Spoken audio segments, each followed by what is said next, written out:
নমস্কার বন্ধুরা, আমি সোমনাথ। আপনারা দেখছেন birds lover Somnath YouTube channel and ফেসবুকে বাবুসানা।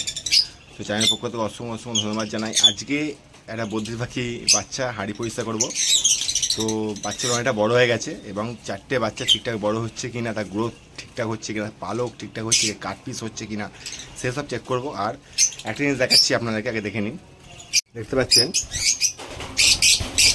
দেখেন অসংখ্য নেস্টিং পড়ে আছে তলায়, অসংখ্য নেস্টিং তলায় পড়ে আছে। তো আমি একটা, দুটো, তিনটে, ঠিক আছে, ওই একটা চারটে, এই চারটে পাখিকে আমি হাঁড়ি দিয়েছিলাম। তো এরা নেস্টিং ফেলে দিয়েছে বাইরের দিকে। অনেক ভাইরা আমার কমেন্ট করে যে দাদা নেস্টিং ফেলে দিচ্ছে বাইরের দিকে, ঠিক আছে, এটা কোনো ভয়ের ব্যাপার নয়।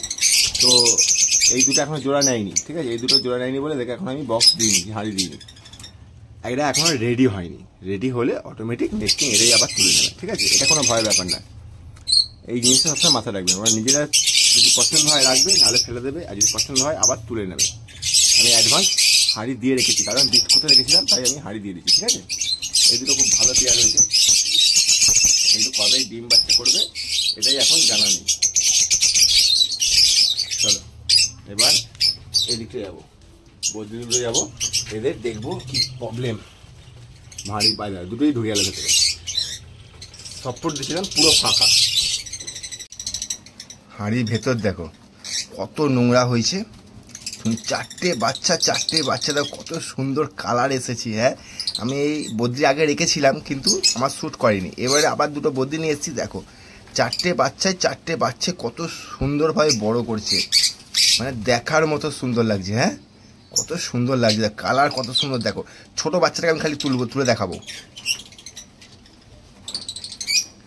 সবার থেকে এটা ছোট বাচ্চা, ঠিক আছে। তার পেটে খাদ্য দেখো, দেখো তার পেটে খাদ্য দেখো, সবার থেকে ছোটো বাচ্চাটা। হ্যাঁ, আর দেখো মুখে ভুট্টা লেগে আছে আর গম লেগে আছে দানা, দেখেছো, সবার থেকে এটা ছোটো। এই কালারটা কী আসবে কে জানে, মানে কালচে টাইপের আসবে। মা বাবা কালার দেখো সবুজ আর আকাশি টাইপের, ঠিক আছে, কিন্তু বাচ্চা কালার এসেছে দেখো, একটা ক্রিম কালার এসেছে আর একটা পুরো বাবার মতো হয়েছে, লেজগুলো হলুদ হলুদ হচ্ছে কত সুন্দর, আর একটা মায়ের মতো, কিন্তু আকাশি একটাও আসেনি। এটা আবার কালোর ওপর হচ্ছে। এই হাঁড়িটা এবার পরিষ্কার করে দিয়ে দরকার আছে, নাহলে কিন্তু বাচ্চা ক্ষতি হয়ে যাবে, অনেকটাই নোংরা হয়ে গেছে। দেখে না, হাঁড়ি পরিষ্কার করে দিয়েছি পুরো, ঠিক আছে, কোনো নোংরা নেই আর কোনো ভিজে ভাবও নেই। দেখেন আমি এরকমই সফট ফুড দিই, দেখেন সফট ফুড তোমার সামনে রাখা আছে কলোনিতে, শুধু খোলা আর কিছু নেই। দেখে না, এবার একটা বাচ্চা ঢুকিয়ে দিই ভেতরে। হ্যাঁ, এই বক্সে রেখেছি বাচ্চাগুলোকে। দেখেন এটা প্রথম বাচ্চাটা, ফার্স্ট বাচ্চা ডিমটা ফুটেছিল। লেজের কালারটা কত সুন্দর এসছে। হ্যাঁ, কত সুন্দর দেখো, হেলদি দেখো, কামড়াচ্ছে আবার, কিন্তু কোনো প্রবলেম নেই, কোনো কাটপিস নেই। দেখো পুরো পালক গজাচ্ছে, সুন্দর পালক গজাচ্ছে। আমি কিন্তু কোনো রকম মেডিসিন ব্যবহার করিনি, কোনো রকম না, সত্যি কথা বলতে। গরমকাল যেহেতু, ওই জন্য আমি শুধু একটা মেডিসিন ব্যবহার করেছি, সেটা হচ্ছে নিউ50 হজমের ওষুধ ব্যবহার করেছি, আর কিচ্ছু ব্যবহার করিনি আমি। এই প্রথম আমি বাচ্চা গায়ে হাত দিলাম, এখন আমি হাতও দিইনি। এইটা কালার দেখো এসেছে, ল্যাসটা দেখো পুরো হলদে হচ্ছে, ও সুন্দর কালার আসছে। হ্যাঁ,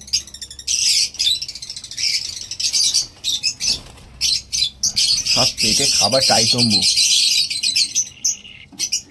এই বাচ্চাটার কথা বলছিলাম। হ্যাঁ দেখো পুরো ক্রিম কালার, দেখো কত সুন্দর দেখতে, দেখো বাচ্চাটাকে, নাইস। হ্যাঁ, কোনো কাটপিস বাচ্চা নেই দেখো, অথচ কোনো মেডিসিন ব্যবহার করি না আমি।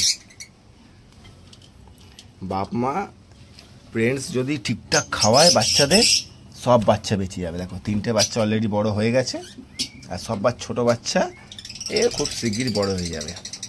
ছোট্টি বাচ্চা এটা। চলো আজকে ভিডিওটা কেমন লাগলো অবশ্যই কমেন্ট করে জানাতে ভুলবেন না আমাকে, ঠিক আছে। পেছন দেখে নাও, পেছন দাঁড় পুরো শুকনো, কোনো পটি ভাব নেই, অথচ পেটে দেখো সফট ফুড ভর্তি আছে। ওই জন্য পাখিকে আমি সারা জীবন সফট ফুড খাওয়ানো খুব চেষ্টা করি, এবং সেটাইও কাজে লাগে। এত বড় বাচ্চার মধ্যে ছোট বাচ্চাও আছে, কিন্তু কোনো প্রবলেম নেই, বিন্দাস বড় হচ্ছে।